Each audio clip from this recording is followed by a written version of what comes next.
السلام عليكم، ازيكم يا صحابي؟ عاملين ايه؟ انا منى ودي قناه منمن احمد. لو انتي اول مره تشوفيني ما تنسيش تعملي لايك للفيديو وتشتركي في القناه وكمان تفعلي الجرس عشان يوصلك كل جديد.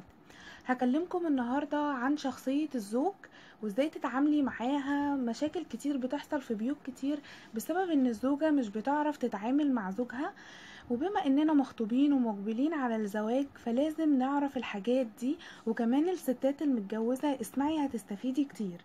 هقولك انواع الرجالة وطرق التعامل معاهم. طبعا الرجالة مش كلهم واحد، بس الزوجة الذكية هي اللي بتقدر تتعامل مع جوزها ايا كان. فكلنا عارفين ان مفيش حد كامل سواء راجل او ست، وكلنا عارفين ان احنا فينا عيوب، بس المهارة والذكاء منك انك تعرفي تتعاملي مع العيب ده بمنتهى الذكاء، وساعتها مش هيكون فيه اي مشاكل. طيب السؤال هنا ازاي اتعامل مع المشاكل دي او ازاي اتعامل مع العيب اللي في جوزي؟ باختصار لازم تكوني عارفة جوزك كويس، ايا كان جوزك وايا كان عيبه. لازم تكوني عارفة طبعه، لازم تكوني عارفة طريقته، إيه اللي بيزعله إيه اللي ما بيزعلوش، ومن هنا هتعرفي تحددي الطريقة اللي هتتعاملي بيها مع جوزك. الرجالة أنواع وكلنا طبعا عارفين إن كل واحد وليه نوعه وليه طبعه. آه هقولك ازاي هقولك ازاي تتعاملي مع كل نوع بمنتهى السهولة.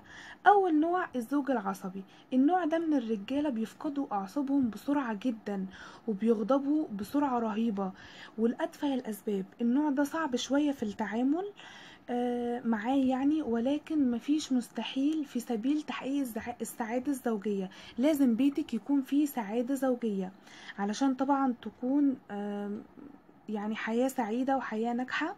وعلشان ما تخسريش زوجك العصبي ما تدخليش معاه في اي مناقشات حادة، ولو لقيتيه ساير لازم تسيبيه لحد ما يهدى خالص، وبعد كده تيجي تتكلمي معاه باسلوب كل عطف وهدوء وتتناقشي معاه بمنتهى الهدوء. ابعدي عن العصبية والانفعال، بعدها هتلاحظي انك قدرتي تمتصي غضبه وهتشوفي منه اللي عمرك ما شفتيه. اول حاجة هيشوفك بصورة حلوة جدا، هيشوفك انك استحملتيه وعرفتي تمتصي غضبه، ولو زعقلك كمان ساعتها هتلاقي ان هو جاي يصالحك ويبوس راسك ويرضيكي. وبصي مش هيبقى عارف يعمل معاكي ايه ولا ايه، لانه هيقدر جدا ان انتي استحملتيه وقت ما هو كان زعلان. تمام. خلي الطريقة دي على طول معاه، يعني مش مرة وخلاص، لا انتي خليكي دايما اول ما يكون عصبي او تحسي ان هو ساير ومتنرفز ومش عارف هو بيقول ايه ومتعصب، ابعدي عنه خالص وتجنبيه. تمام. هتلاقيه واحدة واحدة بطل العصبية او على الاقل هديت. تمام. النوع التاني يا بنات، النوع التاني وهو الزوج البارد. معظم الستات والبنات بيقولوا على الزوج البارد ان هو ما بيحسش، زي التلج زي الحجارة، كلام كتير كده بيتقال. لانه هو بيبقى غامض كتير وبيبقى ساكت وردود افعاله بتبقى باردة وفيها لا مبالاة. فما تخليش ان الحاجة دي تضايقك او تستفزك وتخليكي تطلعي رد فعل مش حلو. لا احنا هنا بنتعلم، او انا بقولك عشان تتعلمي ازاي تتعاملي مع اي نوع من الزوج. المهم ان هو طبعا بيبقى معروف عنه ان هو بيبقى ساكت دايما، بيبقى عنده لا مبالاة بحاجات كتير. المهم الحل انك تتعاملي معاه بمنتهى الهدوء. يعني تحاولي ان انتي ما تفتحيش معاه اي موضوع او نقاش. لو في حاجة عايز تتكلمي فيها ممكن تفتحي معاه كي كلام.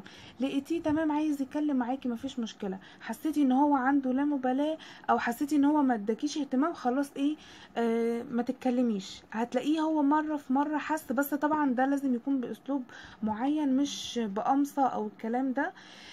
حاولي دايما تخليه هو اللي يفتح معاكي المواضيع، هو اللي يبقى عايز يتكلم معاكي، هو دايما اللي بيبقى عايز يتناقش معاكي. يعني خلي الخطوة دي تيجي منه هو.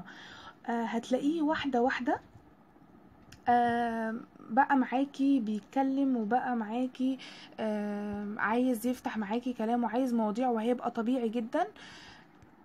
وطبعا ساعتها لما يفتح معاكي اي كلام او اي موضوع ياريت دايما ردودك تبقى مختصرة وواضحة، ما يكونش فيها كلام كتير، لان هما ساعات ما بيكونش حابين ان هما يتكلموا كتير. اساسا معظم الرجالة كده. المهم يعني ان انتي خلي دايما كلامك واضح ومختصر. حسيتي لا ان هو عايز منك كلام اكتر، مفيش مشكلة، ادي برضو كلام اكتر يكون واضح ومختصر. فهتلاقيه الدنيا اتظبطت معاكي شوية، وهتعرفي تتعاملي معاه، وهيكون في لغة نقاش ما بينكم، هتتفادى اي غضب او اي حاجة.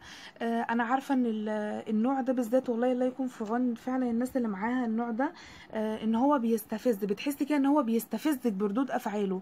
لما بيكون في حاجة مستاهلة ان هو يرد فعله يبقى جامد، وتلاقيه كده هادي ومش عارفة ايه، ما شفتيش منه رد الفعل اللي انتي متوقعاه، حاجة بتضايقك. بس معلش، احنا عايزين نتعلم ازاي نتعامل معاه يعني. بس كده يا بنات، مش عايزة يعني ان انا اطول عليكم، وبقيت ان شاء الله الانواع هقولها لكم في فيديوهات تانية. استنوها بإذن الله. يا رب يكون الفيديو عجبكم، ولو عندكم اي حاجة عايزين نتكلم فيها سيبوها لي في كومنت مع رأيكم في الفيديو. وما تنسوش تتابعوني على الفيسبوك وعلى الانستجرام، هتلاقوا مواضيع كتير حلوة هتفيدكم. وما تنسوش يا بنات تعملوا لايك للفيديو، وتشتركوا في القناة لو اول مرة تشوفوها، وتفعلوا الجرس عشان يوصل لكم كل جديد. واشوفكم ان شاء الله في فيديو جديد. مع السلامة يا حبايب قلبي.